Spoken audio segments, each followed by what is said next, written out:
Hello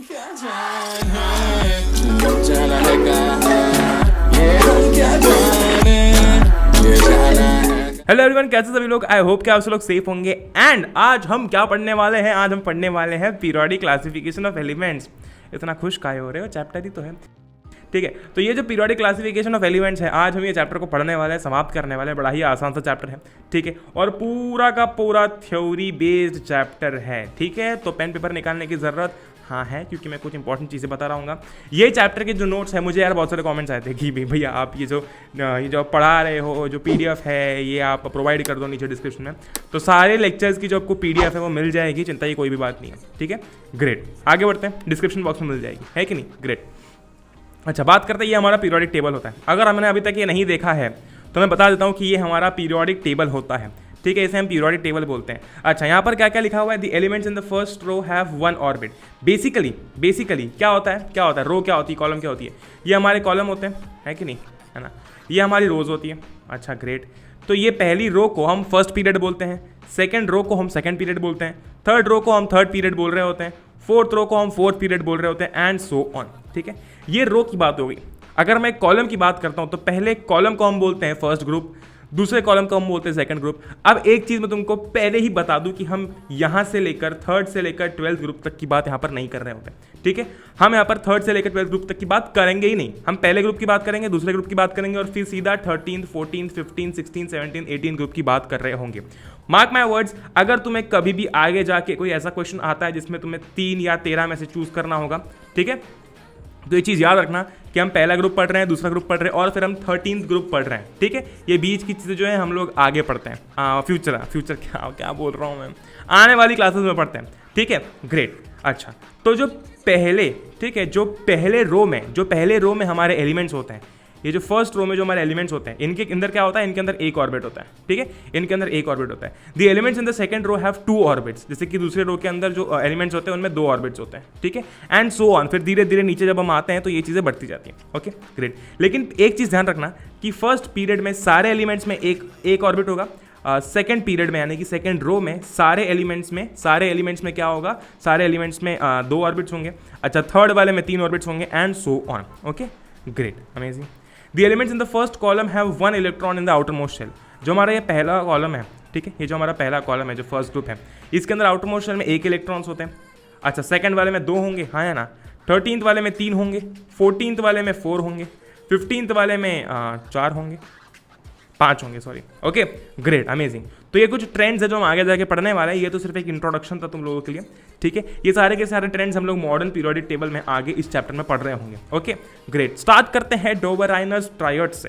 देखो, नाम थोड़ा सा अटपटा सा है, ठीक है, तो मुझे माफ कर देना अगर तुम्हें कहीं पर भी लगता है कि मैंने नाम गलत प्रोनाउंस किया, ओके, ग्रेट। तो ये जो डोबेराइनर्स ट्रायड्स हैं, ठीक है, जोहान वोल्फगैंग डोबेराइनर एक जर्मन केमिस्ट थे, ठीक है। यार देखो, सारे के सारे एलिमेंट्स को एक प्रॉपर अरेंजमेंट देने के लिए, सारे के सारे एलिमेंट्स को एक प्रॉपर टेबल में अरेंज करने के लिए बहुत सारे प्रयास किए गए, ठीक है। और आज हम उन प्रयासों के बारे में पढ़ने वाले हैं, कैसे ये प्रयास किए गए, किस हद तक ये प्रयास सही थे, और किसके बाद में, किस पॉइंट के बाद में ये जो भी इन्होंने बताया था, जिस भी साइंटिस्ट ने बताया था, वो गलत प्रूव हो गया, है कि नहीं? ग्रेट। तो ये चीज़ें हम लोग आज पढ़ रहे होंगे, ऑलराइट, चलो। तो जो डोबेराइनर साहब थे, एक जर्मन केमिस्ट थे, उन्होंने क्या किया? उन्होंने एलिमेंट्स को उनकी प्रॉपर्टीज़ के अकॉर्डिंग ग्रुप्स में जो है वो अरेंज किया, ठीक है, ग्रेट। और ये इन्होंने सबसे पहले तो एटॉमिक मास के अकॉर्डिंग, बेसिकली इन्होंने किया ये था कि एटॉमिक मास के अकॉर्डिंग एलिमेंट्स को अरेंज किया था, इंक्रीजिंग एटॉमिक मास में एलिमेंट्स को अरेंज किया था। और स्टार्टिंग में जब शुरुआत में ये सब चीज़ें की जा रही थी, जब एलिमेंट्स को अरेंज किया जा रहा था, तो हमेशा एटॉमिक मास को ध्यान में रखते हुए ही चीज़ों को या फिर एलिमेंट्स को अरेंज किया जा रहा था, ठीक है, अंटिल मॉडर्न पीरियोडिक टेबल आया, ठीक है। तो उसके पहले तक जितने भी एलिमेंट्स थे सबको एटॉमिक मास के अकॉर्डिंग अरेंज कर रहे थे। भाई, इसका एटॉमिक मास कम है तो पहले आएगा, तेरा एटॉमिक मास ज़्यादा है तो इसके बाद आएगा, तेरा इससे ज़्यादा है तो इसके बाद आएगा, है कि नहीं? तो ऐसे तरीके से अब इन्होंने क्या किया वो समझ लेते हैं। अच्छा, तो इन्होंने क्या किया? He identified some groups having 3 elements each, so he called these groups triads. सबसे पहले तो उन्होंने क्या किया कि एलिमेंट्स को इंक्रीजिंग एटॉमिक मास में अरेंज किया, है कि नहीं? ग्रेट। अब उन्होंने एक चीज़ नोटिस की कि इनके कुछ ऐसे ग्रुप्स बने जिनमें हर ग्रुप में 3 एलिमेंट्स थे, ठीक है। इनके कुछ ऐसे ग्रुप्स बने जिसमें हर ग्रुप में 3 एलिमेंट्स थे। He identified some groups having 3 elements each, so he called these triads. हम बोलते हैं ट्राइसाइकिल, क्या पता, बाइसिकल है ना, ट्राईसाइकिल बोलते हैं, बाइसिकल बोलते हैं, एंड हम ट्राई का मतलब क्या, ट्राई का मतलब है 3। तो यहाँ पर हम देख सकते हैं कि आप ये पहला ट्रायड है, कितने एलिमेंट्स हैं 1 2 3, ये दूसरा ट्रायड है, कितने एलिमेंट्स हैं 1 2 3, ये तीसरा ट्रायड है, कितने एलिमेंट्स हैं 1 2 3। तो यहाँ पर इन्होंने टोटल 3 ट्रायड्स आइडेंटिफाई किए थे। अच्छा, और तुम एक चीज़ ये भी नोटिस कर सकते हो कि लिथियम, सोडियम, पोटेशियम, ये 3 एलिमेंट्स हैं, ठीक है। ये इंक्रीजिंग एटॉमिक मास में, देखो लिथियम का एटॉमिक मास कितना है 6.9 है, ठीक है। सोडियम का कितना है 23 है, और पोटेशियम का कितना है 39 है, ये अप्रॉक्स लिखा हुआ है कि नहीं, ग्रेट। तो यहाँ पर इंक्रीजिंग एटॉमिक मास में अरेंज है, मैंने तुमको बताया था ना अरेंजमेंट कैसे होती है। अब इन्होंने ये जो ट्रायड्स में ये अरेंज हुए हैं, इससे क्या पता चला, इससे क्या फायदा हो रहा था। तुम एक चीज़ देखो, ठीक है, एक चीज़ हम देखते हैं यहाँ पर बेसिकली जब पहले एलिमेंट और लास्ट एलिमेंट यानी कि पहले एलिमेंट और तीसरे एलिमेंट के एटॉमिक मास को अगर हम ऐड करते हैं और अगर उसका एवरेज लेते हैं तो हमें सेकंड नंबर वाले एलिमेंट का एटॉमिक मास देखने को मिल जाता है कि नहीं, अमेजिंग है कि नहीं, बढ़िया सा। देखो यहाँ पर लिखा भी होगा अच्छा, ये चीज़ मैंने नहीं पॉइंट आउट की यहाँ पर, चलो मैं ये बता देता हूँ। देखो यहाँ पर पहला वाला लिथियम है, दूसरा वाला सोडियम है, तीसरा वाला पोटेशियम है कि नहीं, ग्रेट। जो हमारा लिथियम है इसका एटॉमिक मास है 6.9, ओके। जो हमारा पोटेशियम है इसका एटॉमिक मास है 39। तो अगर मैं इसको अप्रॉक्स 7 मानता हूँ, 39 + 7 कितना हो जाएगा, ये हो जाएगा 46 है कि नहीं, ये हो जाएगा 46, ओके। और अगर मैं इसका एवरेज लेता हूँ तो 46/2 कितना हो जाएगा, 46/2 हो जाएगा 23। क्या मेरे सोडियम का एटॉमिक मास 23 आ रहा है? हाँ, ये चीज़ यहाँ 3 ट्रायड्स तक ये चीज़ जो है वो वेरीफाई हो गई थी, सही चल रही थी। लेकिन उसके बाद में, ठीक है, डॉबर-रायनर कुड आइडेंटिफाई ओनली 3 ट्रायड्स, यानी कि वो उससे ज़्यादा आइडेंटिफाई नहीं कर पाए थे from the elements known at that time. उनके टाइम पे जितने भी एलिमेंट्स नोन थे, ठीक है, वो सारे के सारे एलिमेंट्स में से वो सिर्फ 3 ट्रायड्स के बारे में पता लगा था, यानी कि कुल मिला के वो कुछ 9 एलिमेंट्स को जो है वो जगह दे पाए थे, ठीक है। Hence this system of classification into triads was not found to be useful, alright. तो इसलिए ये जो सिस्टम था ये इतना यूजफुल नहीं था, लेकिन सिस्टम एक नंबर था कि पहला एलिमेंट और तीसरा एलिमेंट, इसका जो भी एटॉमिक मास है इसको ऐड करो, इसको डिवाइड बाय 2 करो, तो सेकंड एलिमेंट का हमारे पास में एटॉमिक मास आ जाएगा। और ये अरेंज भी हमारे इंक्रीजिंग एटॉमिक मास के अकॉर्डिंग है। क्या बात है, ये हो गया डॉबर-रायनर ट्रायड्स खत्म, ठीक है। अब अगर डॉबर-रायनर ट्रायड के बारे में कभी भी पूछा जाता है तो हम ये एक्सप्लेन करेंगे, और फिर क्यों नहीं चल पाया तो ये एक्सप्लेन करेंगे, ओके, ग्रेट। अच्छा, न्यूलैंड्स लॉ ऑफ ऑक्टेव्स की बात करते हैं। तो इसके बाद में आए न्यूलैंड साहब, और न्यूलैंड साहब ने अपना एक लॉ ऑफ ऑक्टेव दिया, ठीक है। इस ऑक्टेव लॉ के बारे में भी समझ लेते हैं, बड़ा ही आसान है। अगर तुम्हें सा रे गा मा पा धा नी सा अगर ये चीज़ आती है तो ये तुम्हारे लिए हलवा है, पढ़ लेते हैं। अच्छा, न्यूलैंड साहब के टाइम पे जब उन्होंने ये डिस्कवरी की थी तो उनके टाइम पे 56 एलिमेंट्स जो थे वो नोन थे, ठीक है। 56 elements were known till then. अच्छा, great. John Newlands arrange the then known elements in order of increasing atomic masses. मैंने तुमको क्या बताया था कि शुरुआती टाइम पर हमेशा एलिमेंट्स को इंक्रीजिंग एटॉमिक मास के फॉर्म में अरेंज किया जा रहा था, ठीक है।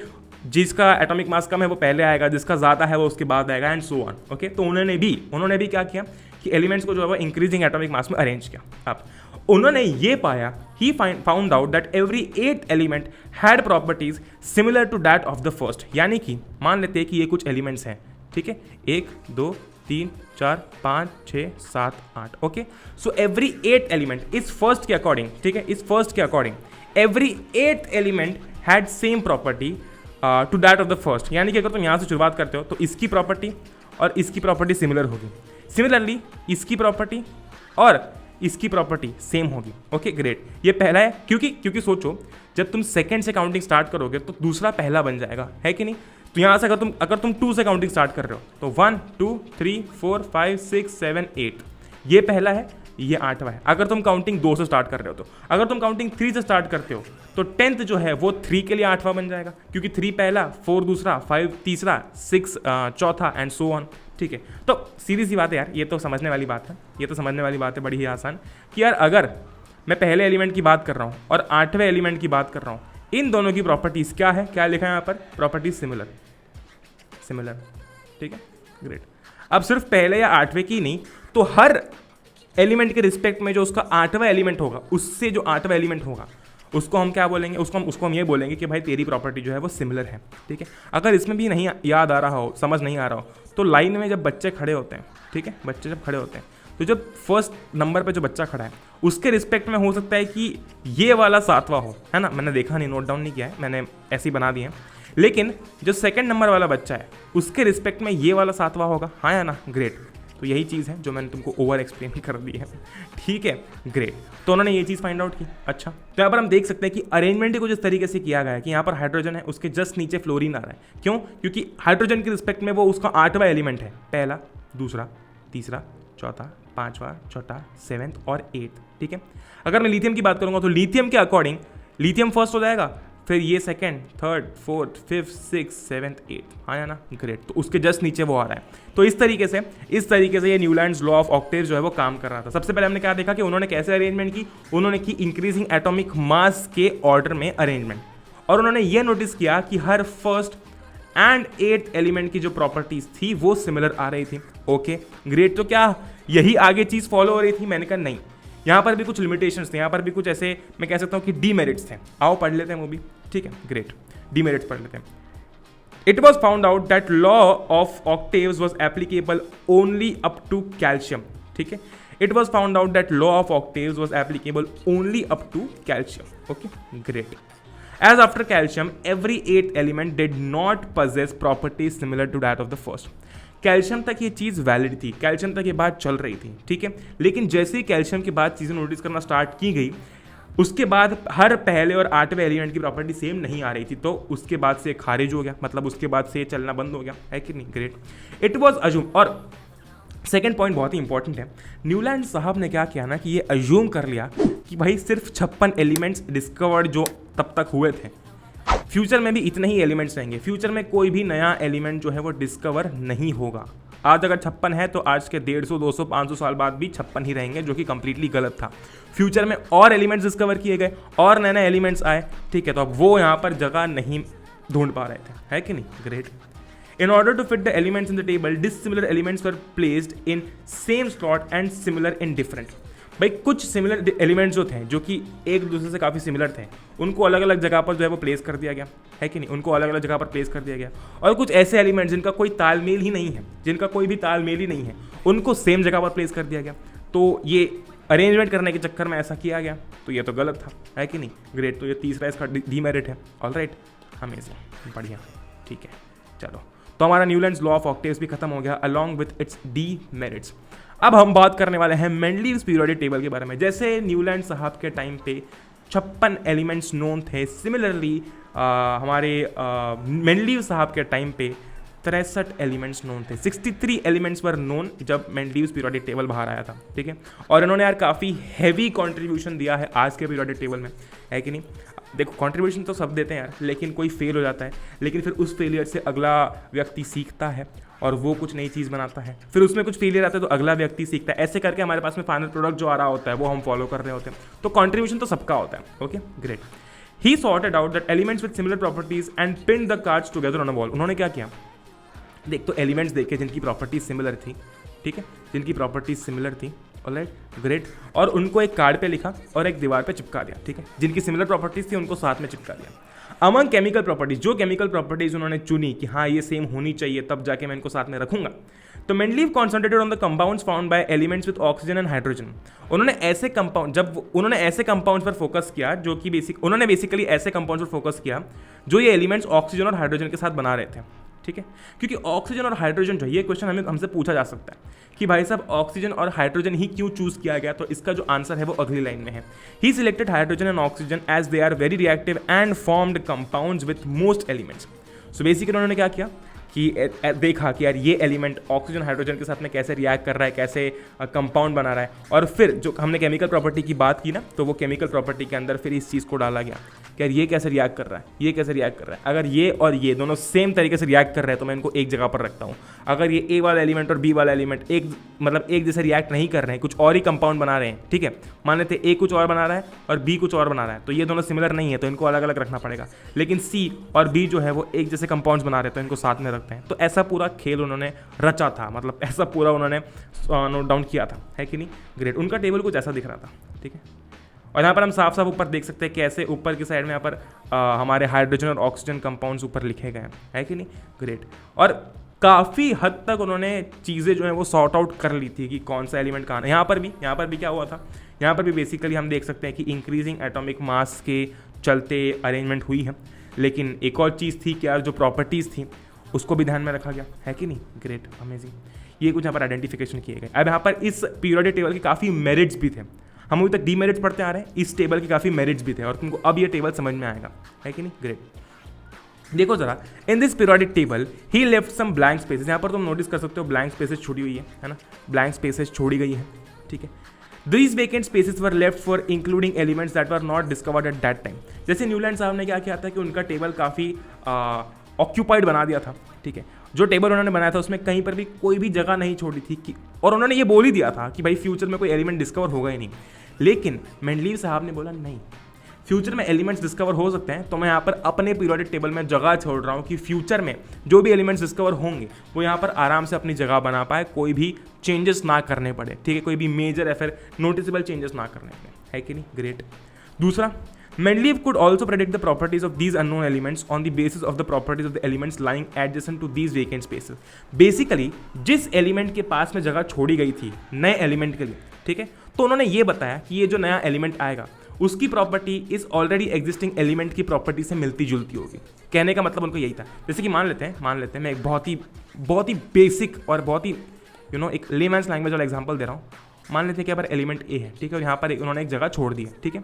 तो उन्होंने ये बताया था कि यार जो फ्यूचर में एलिमेंट डिस्कवर होगा उसकी प्रॉपर्टी इस ए से मिलती जुलती होगी, ठीक है, उसकी प्रॉपर्टी इस ए से मिलती जुलती होगी। क्यों? क्योंकि उसकी जगह पे ही भाई ये खाली है जगह, है ना? ग्रेट। अच्छा, ओके, वापस पढ़ लेते हैं। Mendeleev could also predict the properties of these unknown elements on the basis of the properties of the elements lying adjacent to these vacant spaces। He predicted the presence of the three elements। They were named as Eka boron, Eka silicon and silicon क्या होता है? Eka aluminium। Basically मैंने aluminium और silicon को mix कर दिया, ठीक है। तो एका बोरॉन, एका एल्यूमिनियम एंड एका सिलिकॉन, ठीक है, या फिर तुम एका बोरॉन, एका एल्यूमिनियम एंड एका सिलिकॉन भी बोल सकते हो, तुमको जो बोलना है, क्योंकि हमको लिखना ही है। ठीक है, great. The properties of these three elements were similar to actual elements discovered later. Eka boron was similar to scandium, eka aluminium was similar to gallium and eka silicon was similar to germanium। So basically यहाँ पर हम देख सकते हैं कि जो elements discover नहीं हुए थे उन्होंने उस टाइम उसका नाम दे दिया था कि भाई ये एका बोरॉन होगा, ये एका एल्यूमिनियम होगा और एका सिलिकॉन होगा, ठीक है। बाद में जब एलिमेंट्स डिस्कवर हुए तो उनकी प्रॉपर्टीज जो थी वो उनसे मैच कर रही थी। जैसे कि एका बोरॉन जो था उसकी प्रॉपर्टीज स्कैंडियम से मैच कर रही थी, एका एल्यूमिनियम जो था उसकी प्रॉपर्टीज गैलियम से मैच कर रही थी, और एका सिलिकॉन तो जो था उसकी प्रॉपर्टीज जर्मेनियम से मैच कर रही थी, ठीक है। अब उन्होंने एका बोरॉन नाम क्यों दिया, एका सिलिकॉन नाम क्यों दिया, एका एल्यूमिनियम नाम क्यों दिया, ये तुम मुझे कॉमेंट करके बताओ। मैंने अभी कुछ 5-7 मिनट पहले तुमको एक्सप्लेन किया कि उन्होंने जगह कहाँ पर छोड़ी थी और क्यों छोड़ी थी, ठीक है। एक बार तुम इस टेबल को भी देख सकते हो ध्यान से, ठीक है, इस टेबल को भी हम ध्यान से एक बार देख सकते हैं और फिर हम बता सकते हैं कि ऐसा क्यों कहा गया, ऐसा क्यों किया गया। Alright, great. तो हम समझ गए सबसे पहले तो उन्होंने कि ब्लैंक स्पेसेस छोड़े थे। दूसरा, उन्होंने प्रेडिक्ट कर लिया था कि यार एलिमेंट्स होंगे फ्यूचर में, आएंगे, तो उनके लिए मैं जगह छोड़ देता हूँ। और अगर मान लेते हैं कि यहाँ पर जगह छोड़ी है तो इसकी प्रॉपर्टीज ए से मिलती जुलती होगी, तो उन्होंने ये भी बोल दिया और उनके नाम भी दे दिए। फ्यूचर में डिस्कवर किया गया कि हाँ सीरियसली ऐसे एलिमेंट्स है, और एका बोरॉन की यहाँ पर हम देख सकते हैं कि स्कैंडियम से सिमिलर थी प्रॉपर्टीज, एका एल्यूमिनियम की गैलियम से थी, एंड सो ऑन। ऑलराइट। तीसरा, जब नोबल गैसेस को डिस्कवर किया गया था, ठीक है, व्हेन द नोबल, उस टाइम बहुत ट्रेंड चल रहा था, पता है नोबल गैसेस का, कि नोबल गैसेस कुछ तो भी है, कुछ तो भी मतलब बहुत चर्चा में थी, तो उन्होंने उसके लिए भी जगह छोड़ी कि फ्यूचर में जब ये आएंगी, ठीक है, तो मेरे टेबल में ये फिट हो पाए, तो उसके लिए भी जगह मतलब ऐसी अरेंजमेंट की गई थी कि यार ये जो नोबल गैसेस है वो भी अच्छी तरीके से फिट हो पाए टेबल में, ठीक है, ग्रेट। और दूसरे एलिमेंट्स की पोजीशन को डिस्टर्ब ना करें। He was able to correct the values of atomic masses of elements like beryllium from 14.9 to 9.01। He placed these elements going strictly by the similarities in their properties। तो कुछ elements के masses ही गलत लिए जा रहे थे, ठीक है, तो उनको करेक्ट किया गया और फिर अच्छी तरीके से इसमें प्लेस किया गया, ठीक है। लेकिन जैसे कि हमको पता है कि हम मेरिट्स पढ़ चुके हैं, तो अभी हमें पढ़ने हैं डीमेरिट्स। ओके, अभी हमें पढ़ने हैं डीमेरिट्स, तो अभी डीमेरिट्स पढ़ लेते हैं। Okay, great, amazing। Mendeleev could not assign a correct position to hydrogen in the periodic table as hydrogen resembles alkali metals as well as halogens। Hydrogen काफ़ी विवादित है यार, हाइड्रोजन की चर्चा हर जगह होती थी और हाइड्रोजन को कोई पोजीशन असाइन नहीं कर पाता, तो यहाँ पर भी यही डीमेरिट था। अगर तुम्हें कभी भी कुछ ना याद आया ना, तो बस इतना याद रखना कि हाइड्रोजन जो था उसको करेक्ट पोजीशन असाइन नहीं कर पाए थे, ठीक है, ये हमारा पहला डीमेरिट है। दूसरा डीमेरिट ऐसा है कि position of the isotopes could not be explain as they have different atomic masses. देखो, अगर मैं बात करता हूँ हाइड्रोजन के आइसोटोप्स की, ठीक है, तो यार हाइड्रोजन के आइसोटोप्स की अगर मैं बात करता हूँ तो उनके मासेस अलग अलग होते हैं ना, तो उनकी अरेंजमेंट कहाँ है यहाँ पर, उनकी अरेंजमेंट तो कहीं दिख ही नहीं रही है। उनकी अरेंजमेंट तो यहाँ पर कहीं दिख ही नहीं रही है। आइसोटोप्स होते हैं लेकिन उनकी अरेंजमेंट कहाँ दिख रही है, कहीं नहीं दिख रही है। ठीक है, ग्रेट। तो ये भी एक डीमेरिट था। अच्छा, तो ये उसकी पोजीशन कहाँ है हमको पता ही नहीं चल पाई। अच्छा, it was also observe that at certain places an element of higher atomic mass cobalt has been placed before an element of lower atomic mass. Trend क्या था, फॉलो क्या हो रहा था कि भाई पहले लोअर एटॉमिक मास वाला आएगा, उसके बाद हायर एटॉमिक मास वाला आएगा। लेकिन यहाँ पर बेसिकली कौन से थे, कोबाल्ट और निकल। ठीक है, नोटिस कर लिया हमने। यहाँ पर अगर तुम देखते हो तो कोबाल्ट जो है वो निकल के पहले प्लेस्ड है, जबकि कोबाल्ट का एटॉमिक मास निकल से ज़्यादा है। और अगर हम ट्रेंड के अकॉर्डिंग जाए तो निकल के बाद कोबाल्ट आना चाहिए था, लेकिन यहाँ पर उल्टा हो गया था। ठीक है, तो ये भी अगेन एक डीमेरिट था कि कम एटॉमिक मास वाले एलिमेंट्स को ज़्यादा एटॉमिक मास वाले एलिमेंट्स के बाद में रखा जा रहा था। Okay, great. फिर आता है फाइनली मॉडर्न पीरियोडिक टेबल, जो कि हेनरी मोसले साहब ने दिया था। ओके, एंड आज की डेट में हम ये मॉडर्न पीरियोडिक टेबल फॉलो कर रहे होते हैं यार। एंड ठीक है, हर जगह तुम्हें यही देखने को मिलेगा। और 11वीं 12वीं में तो भाई साहब पीरियोडिक टेबल काफ़ी अलग अलग तरीक़ों से तुम लोग पढ़ रहे होगे। ठीक है, नई नई चीज़ें पढ़ रहे होंगे। ऑलराइट, यहाँ पर हमने पढ़ लिए कैसे अटेम्प्ट्स किए गए। और देखो हमारे जो मेंडलीव साहब थे काफ़ी क्लोज थे। ठीक है, ये काफ़ी क्लोज थे कि भाई एक परफेक्ट हमें मिल पाए टेबल, पीरियोडिक टेबल। ओके, लेकिन यहाँ पर भी कुछ डीमेरिट्स थे। ठीक है, अब मॉडर्न पीरियोडिक टेबल जो है, मॉडर्न पीरियोडिक टेबल जो है ना, इसका एक स्टेटमेंट है। ये जो स्टेटमेंट है ना, ये स्टेटमेंट हमेशा याद रखना, हमेशा याद रखना। The properties of elements are periodic function of their atomic numbers. Mendeleev साहब के केस में ये स्टेटमेंट थी, the properties of elements are periodic function of their atomic masses. ठीक है, इस केस में ये स्टेटमेंट है, the properties of elements are periodic function of their atomic numbers. यानी कि जो भी प्रॉपर्टीज हैं यहाँ पर एलिमेंट्स की, वो बेसिकली देखा जाए तो कहीं ना कहीं देखो अगर मैं तुम्हें और इजी तरीके से समझाता हूँ, इस पीरियोडिक टेबल के अंदर जो अरेंजमेंट की गई है वो कहीं ना कहीं प्रॉपर्टीज़ को ध्यान रखते हुए की गई है। लेकिन यहाँ पर एक और बहुत ही इंपॉर्टेंट चीज़ है कि एटॉमिक नंबर्स के अकॉर्डिंग अरेंजमेंट हुई है। ठीक है, यहाँ पर एटॉमिक मासेस के अकॉर्डिंग हो रही थी, यहाँ पर एटॉमिक नंबर्स के अकॉर्डिंग हुई है। हाँ या ना, ग्रेट। अच्छा, तो ये पीरियोडिक टेबल देख लो तुम। टोटल 7 हॉरिजॉन्टल रोज होती है जिनको हम पीरियड्स बोल रहे होते हैं। ऐसी 7, 2, 3, 4, 5, 6, 7 देख लो यहाँ पर। ये पहली, दूसरी, तीसरी, चौथी, 5वीं, 6ठी और 7वीं 7 हॉरिजॉन्टल रोज हैं जिनको हम बोलते हैं पीरियड्स। ठीक है, और 18 कॉलम्स जिनको हम कहते हैं ग्रुप्स। 1, 2, 3, 4, 5, 6, 7, 8, 9, 10, 11, 12, 13, 14, 15, 16, 17, 18। Okay, great. ये टोटल 18 कॉलम्स जिन्हें हम ग्रुप्स कह रहे होते हैं। ठीक है, great, amazing. First period is called shortest period as it only has 2 elements. देखो जरा, ये पहला पीरियड है, नोटिस कर पा रहे हैं हम, ये फर्स्ट पीरियड है। यहाँ पर अगर मैं फर्स्ट पीरियड में देखता हूँ तो एक ये एलिमेंट है, ओके, और एक ये एलिमेंट है। हाँ या ना, हाँ या ना, ग्रेट। उनके नाम तो तुमको दिख ही रहे हैं, उनके नाम तो तुमको दिख ही रहे हैं, है कि नहीं? Okay, great. पहला ये एलिमेंट है और दूसरा ये एलिमेंट है। कमेंट करके बताओ तो क्या नाम है दोनों के, बताओ भैया क्या सवाल पूछ रहे हो? मैंने कहा कर दो ना। ये पहला एलिमेंट है और ये दूसरा एलिमेंट है फर्स्ट रो में। हाँ या ना, ग्रेट। अच्छा, सेकंड पीरियड या फिर second row is called short period. पहले पीरियड को हम क्या बोलते हैं? Shortest period. सेकंड पीरियड को हम क्या बोलते हैं? Short period, as it only has 8 elements. देखो जरा, ये दूसरा पीरियड है। ठीक है, ये पहला एलिमेंट, दूसरा एलिमेंट, तीसरा एलिमेंट, चौथा, 5वां, 6ठा, 7वां और 8वां। तो सेकंड पीरियड में टोटल 8 एलिमेंट्स हैं, इसलिए इसको शॉर्ट पीरियड का नाम दिया गया है। Third period is also called short period as it only has 8 elements. देखो जरा, थर्ड पीरियड की भी सेम कहानी है। ये रहा थर्ड पीरियड, है ना, ये पहला एलिमेंट, दूसरा, ठीक है, तीसरा, चौथा, 5वां, 6ठा, 7वां, 8वां। Okay, great. तुमको मैं एक चीज़ बताऊं, तो जब मैं थर्ड पीरियड पे जाऊंगा, ठीक है, जब मैं थर्ड पीरियड पे जा रहा हूँ, sorry 4th and 5th period पे जा रहा हूँ, थर्ड तो हमारा हो गया, let me take clear. Okay, जब मैं 4th और 5th पीरियड पे जा रहा हूँ, ओके, तो इन्हें हम कहते हैं लॉन्ग पीरियड। क्यों? क्योंकि यहाँ पर होते हैं 18 एलिमेंट्स। देखो जरा, पहला, okay, let me change the colour now, इसको ब्लैक कर देते हैं। ये पहला, ये 4th है ना, ये 4th पीरियड, अभी इसकी हम बात कर रहे हैं। दूसरा, तीसरा, चौथा, 5वां, 6ठा, 7th, 8th, 9th, 10th, 11th, 12th, 13, 14, 15, 16, 17 और 18। Alright, great. ये 18 एलिमेंट्स हुए। 5th पीरियड में भी 18 एलिमेंट्स हैं। 1, 2, 3, 4, 5, सेम टू सेम, तुम नीचे कैलकुलेट कर लेना। ठीक है भैया, आलस आ रहा है क्या आपको? मैंने कहा नहीं यार, अभी हमको खत्म करना है कि नहीं करना है चैप्टर, है कि नहीं? तो यहाँ पर 4th and 5th पीरियड को हम लॉन्ग पीरियड बुलाते हैं। क्यों बुलाते हैं? क्योंकि, ठीक है, क्योंकि यहाँ पर 18 एलिमेंट्स होते हैं। अच्छा, great great great great, amazing amazing amazing. हो गई बात यहाँ तक? अब देखो, ठीक है, सब हटा देता हूँ अभी मैं। यहाँ पे थोड़ा सा ट्रिकी पार्ट स्टार्ट होता है। 6th period is called longest period as it only has 32 elements.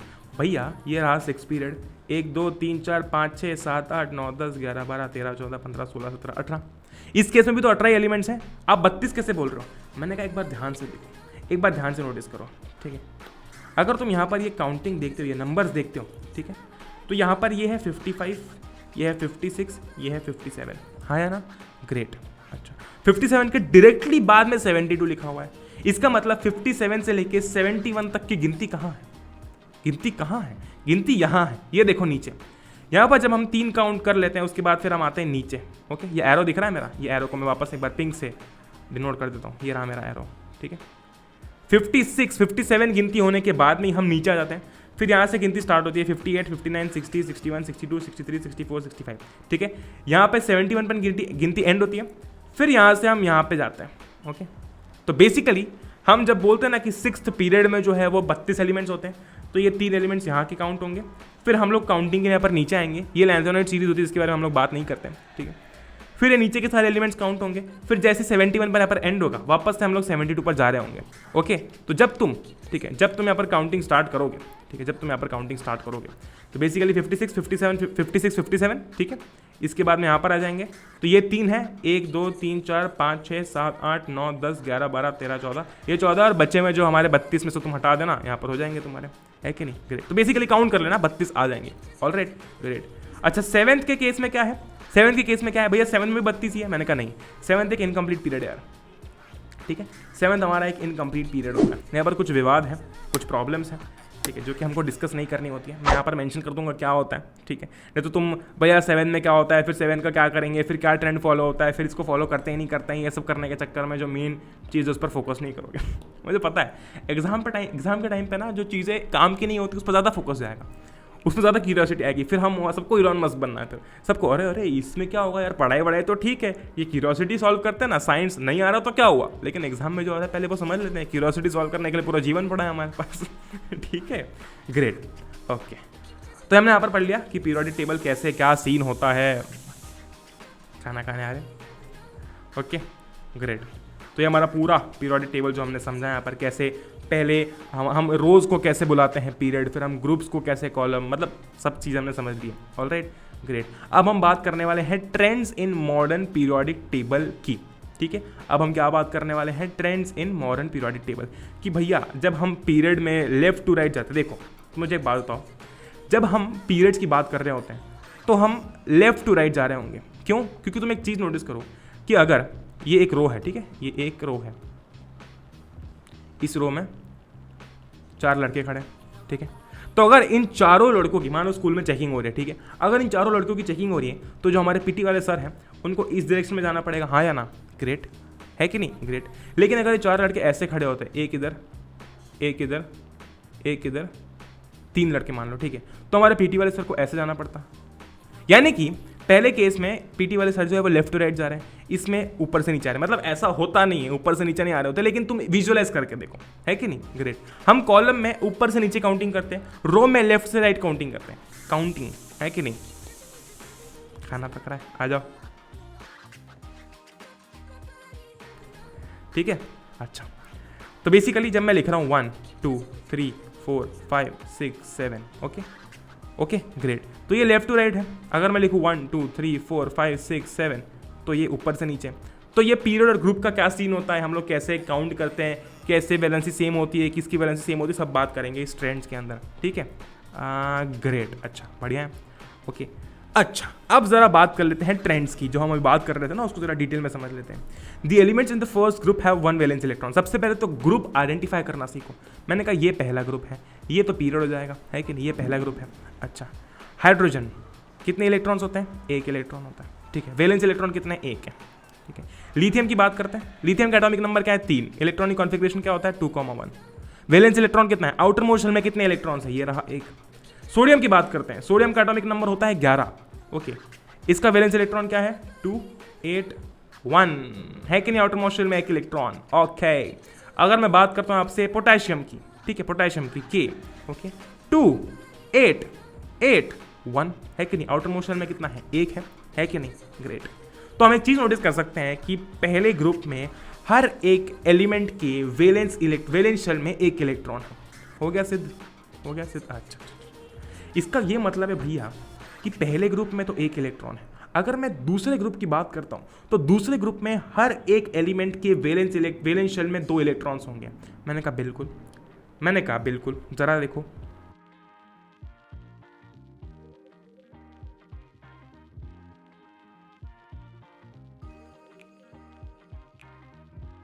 आ रही बात समझ में? ग्रेट। देखो जरा यहाँ पर कितने वैलेंस इलेक्ट्रॉन है? 2। कितने वैलेंस इलेक्ट्रॉन्स हैं? 2। कितने वैलेंस इलेक्ट्रॉन्स हैं? 2। सब कहाँ से बिलोंग करते हैं? सेकंड ग्रुप से। इसका क्या मतलब है कि सेकंड ग्रुप के जितने भी हमारे एलिमेंट्स होंगे उनके वैलेंस शेल में कितने इलेक्ट्रॉन्स होंगे? 2 इलेक्ट्रॉन्स होंगे। क्या बात है भैया? अच्छा, ये लिखा है यहाँ पर, ठीक है, आप समझ लेते हैं। The elements in the second group have 2 valence electrons, बात कर ली। सिमिलरली अब तुम बोलोगे भैया ये तीसरे वाले ग्रुप में 3 वैलेंस इलेक्ट्रॉन्स होंगे। मैंने कहा हाँ, नहीं।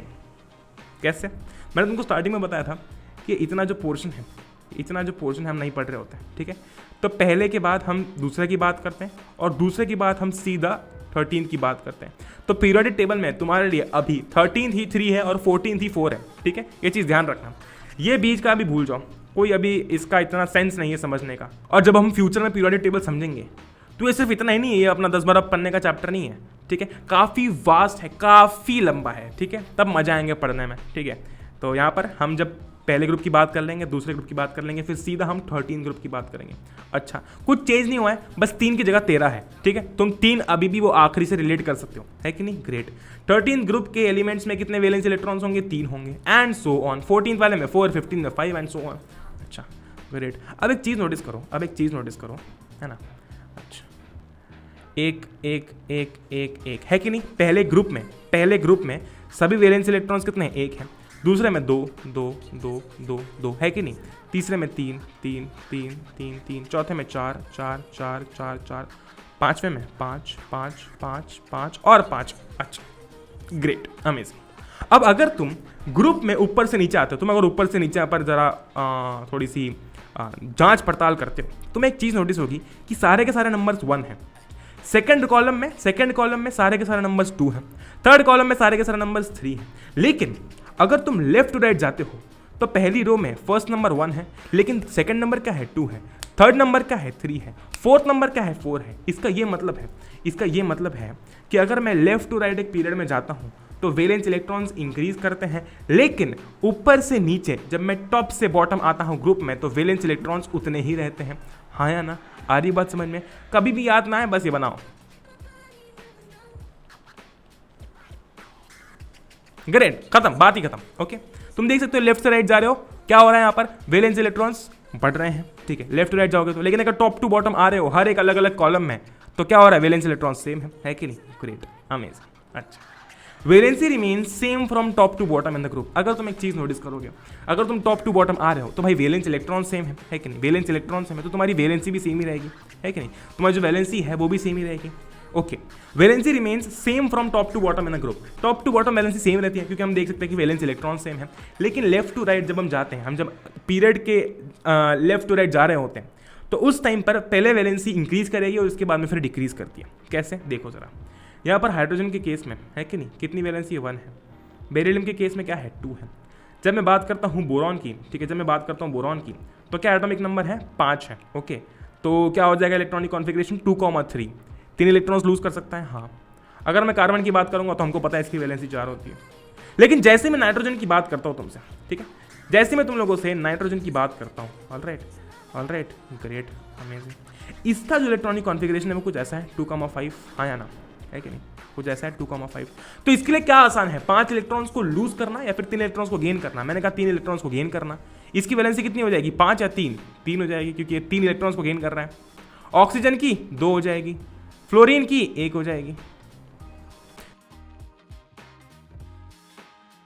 पहले 1, 2, 3, 4 बड़े ही जोश से ये इंक्रीज की, लेकिन जैसे ही हमने देखा कि इसकी वैलेंसी कम हो रही है, ठीक है, इसकी वैलेंसी कम हो रही है, पहले इंक्रीज हुई फिर डिक्रीज होना स्टार्ट हुई।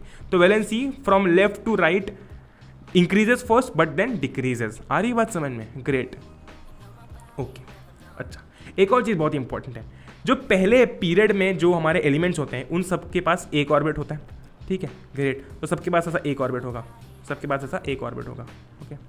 जो दूसरे पीरियड में एलिमेंट्स होते हैं सबके पास में 2 ऑर्बिट्स होते हैं, सबके पास 2 ऑर्बिट्स होते हैं, है ना? देखो लेफ्ट टू राइट सबके पास एक ऑर्बिट है, देखो लेफ्ट टू राइट सबके पास में 2 ऑर्बिट्स हैं।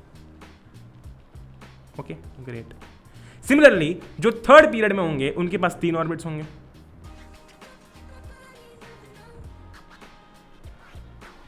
है कि नहीं? ग्रेट। तुम एक चीज नोटिस करो कि लेफ्ट टू राइट हर रिस्पेक्टिव पीरियड में नंबर ऑफ ऑर्बिट्स कितने हैं? सेम है। अगर मैं पहले पीरियड की बात करूंगा तो सबके पास 1 ऑर्बिट है, दूसरे पीरियड की बात करूंगा तो सबके पास 1 ऑर्बिट है, 2 ऑर्बिट है, तीसरे ऑर्बिट की बात करूंगा, तीसरे पीरियड की बात करूंगा तो सबके पास में 3 ऑर्बिट्स हैं। लेकिन अगर तुम ऊपर से नीचे आ रहे हो, अगर तुम ऊपर से नीचे आकर देखते हो तो भाई साहब पहले ग्रुप में, ठीक है, पहले ग्रुप में हमारा जो नंबर ऑफ ऑर्बिट्स है वो इंक्रीज कर रहे हैं। देखो जरा, मतलब सारे ग्रुप्स में देखो एक बार, हमारा जो नंबर ऑफ ऑर्बिट्स है वो इंक्रीज कर रहा है। पहले 1 था, फिर जैसे ही नीचे आए 2 हो गए, फिर जैसे ही नीचे आए 3 हो गए। आधी बात समझ में? ये वही 1 2 3 वाला खेल हो गया, है कि नहीं? अगर लेफ्ट टू राइट देखोगे तो हर पीरियड में तुम्हें सेम नंबर ऑफ ऑर्बिट्स देखेंगे।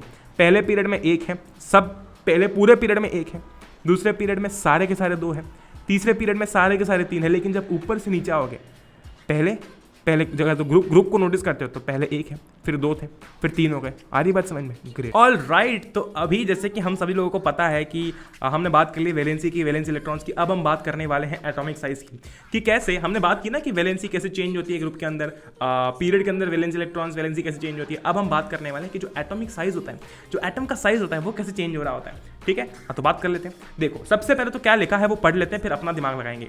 The atomic size increases from top to bottom in a group as the number of orbits increases but decreases from left to right as the effective nuclear charge increases। ओहो भैया क्या बात है। ठीक है, आप क्या हमको कथा सुना रहे हो? जरा हमको समझाओ क्या लिखा हुआ है। मैंने कहा मेरी जान 2 मिनट रुको, ठीक है, समझो, देखो, समझो, देखो ठीक है। अच्छा, एक चीज हमको पता है कि ये है हमारा ग्रुप, है कि नहीं? जैसे ही हम डाउन द ग्रुप आ रहे होते हैं नंबर ऑफ ऑर्बिट्स बढ़ते हैं, और ये क्या है? ये हमारा पीरियड है। लेफ्ट टू राइट पहले पीरियड में सब में 1 ऑर्बिट है, सेकंड में सब में 2 ऑर्बिट्स है, थर्ड में सब में 3 ऑर्बिट्स है। अच्छा ग्रेट, ओके, अमेजिंग। अब हमको ये पता है यार, हमको ये पता है कि डाउन द ग्रुप जैसे हम आ रहे होते हैं तो नंबर ऑफ शेल्स बढ़ रहे होते हैं, ऑर्बिट्स, मतलब ऑर्बिट्स जो है वो इन शॉर्ट हम अगर बात करें तो एटम का साइज बढ़ रहा होता है। क्यों ऐसा हो रहा होता है? क्योंकि ज़रा तुम एक चीज़ नोटिस करो, ठीक है, ज़रा तुम एक चीज़ नोटिस करो। हमारा यहाँ पर जो सोडियम है, ठीक है, हमारा जो सोडियम है, सोडियम का एटॉमिक नंबर क्या है? चलो, सोडियम का इलेक्ट्रॉनिक कॉन्फ़िगरेशन क्या है? मैंने बोला 281, है कि नहीं? मैंने बोला 281। अच्छा, अगर मैं बात करता हूँ तुम लोगों से, अगर मैं बात करता हूँ कि पोटेशियम का क्या है, मैंने कहा 2881। अच्छा, एक और ट्रेंड की बात कर लेते हैं। Valence electrons remain same from top to bottom in a group. हमको ये चीज़ पता है कि जब हम ऊपर से नीचे फ्रॉम टॉप टू बॉटम आ रहे होते हैं ग्रुप के अंदर, तो जो वैलेंस इलेक्ट्रॉन्स रहते हैं वो सेम रहते हैं। अच्छा, क्या बात है, amazing. Okay, I am Ajay, great. Metallic character बाद में करेंगे, रुको, ठीक है। अब तुम एक चीज़ सोचो कि वैलेंस इलेक्ट्रॉन्स जो है वो आउटर मोस्ट शेल में होते हैं, तो जब हम टॉप टू बॉटम आ रहे होते हैं तो हमारे जो ऑर्बिट्स है वो बढ़ रहे होते हैं, ठीक है, लेकिन वैलेंस इलेक्ट्रॉन्स उतने ही रहते हैं। तो जो न्यूक्लियस और जो इलेक्ट्रॉन्स के बीच का जो फोर्स ऑफ अट्रैक्शन है, जो इफेक्टिव न्यूक्लियर चार्ज है, ठीक है, उसमें कोई चेंजेस नहीं आ रहे होंगे, इन शॉर्ट अगर हम लेमैन्स लैंग्वेज में बात करें तो। लेकिन अगर तुम लेफ्ट टू राइट जाते हो, ठीक है, अगर तुम लेफ्ट टू राइट जा रहे होते हो तो यहाँ पर एक चीज़ नोटिस करो कि वैलेंस इलेक्ट्रॉन्स जो है वो क्या हो रहे होते हैं? वैलेंस इलेक्ट्रॉन्स जो हो रहे होते हैं वो क्या हो रहे होते हैं? Increases from left to right in the period, ठीक है। अब लेफ्ट टू राइट जब हम जा रहे हैं तो वैलेंस इलेक्ट्रॉन्स भी इंक्रीज हो रहे हैं, लेकिन जो ऑर्बिट्स हैं वो उतने ही हैं, ठीक है, नंबर ऑफ ऑर्बिट्स नहीं बढ़ रहा है, ठीक है, नंबर ऑफ ऑर्बिट्स नहीं बढ़ रहा है। अगर सेकंड पीरियड की बात करूंगा, अगर फर्स्ट पीरियड की बात करूंगा तो फर्स्ट में सब में 1 ऑर्बिट है, सेकंड वाले में सब में 2 ऑर्बिट्स हैं। तो यहाँ पर क्या हो रहा है कि वैलेंस इलेक्ट्रॉन्स बढ़ते जा रहे हैं लेकिन ऑर्बिट्स उतने ही हैं, तो जो इफेक्टिव न्यूक्लियर चार्ज जो इलेक्ट्रॉन्स पर लगेगा वो ज़्यादा लगेगा। क्यों?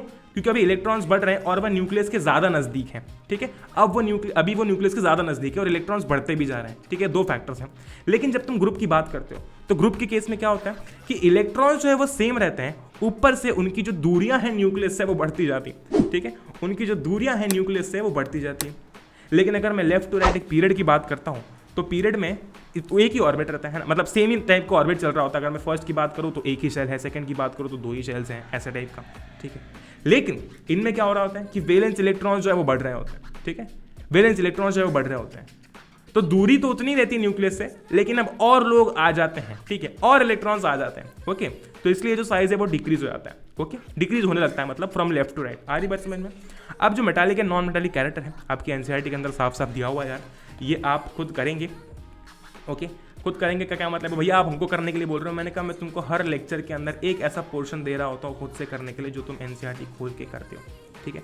जैसे तुमने यहाँ तक सब समझ लिया है, हम एटॉमिक साइज के बारे में समझ चुके कि कैसे top to bottom, from top to bottom in a group जो है वो इंक्रीज हो रहा होता है। कारण क्या है? कारण है इफेक्टिव न्यूक्लियर चार्ज। एक चीज़, ये 2-3 वर्ड्स तुम ध्यान रखना, इफेक्टिव न्यूक्लियर चार्ज, ठीक है। टॉप टू बॉटम जब हम आ रहे होते हैं तो हमारे ऑर्बिट्स बढ़ रहे होते हैं, ठीक है, लेकिन हमारा जो यहाँ पर वैलेंस इलेक्ट्रॉन रहता है वो सेम रहता है। लेफ्ट टू राइट के केस में ऑर्बिट सेम रहते हैं लेकिन वैलेंस इलेक्ट्रॉन्स बढ़ रहे होते हैं, ठीक है। जस्ट उल्टा है, जस्ट उल्टा है। आ रही बात समझ में? ग्रेट। इसी के साथ पूरा चैप्टर हमने खत्म कर दिया है। ये तुम एक बार खुद पढ़ोगे और मुझे बताओगे कि हमारे मेटल्स या फिर नॉन मेटल्स या फिर जो मेटालिक कैरेक्टर और नॉन मेटालिक कैरेक्टर है वो कैसे इंक्रीज या फिर डिक्रीज करता है, ठीक है। Great, okay.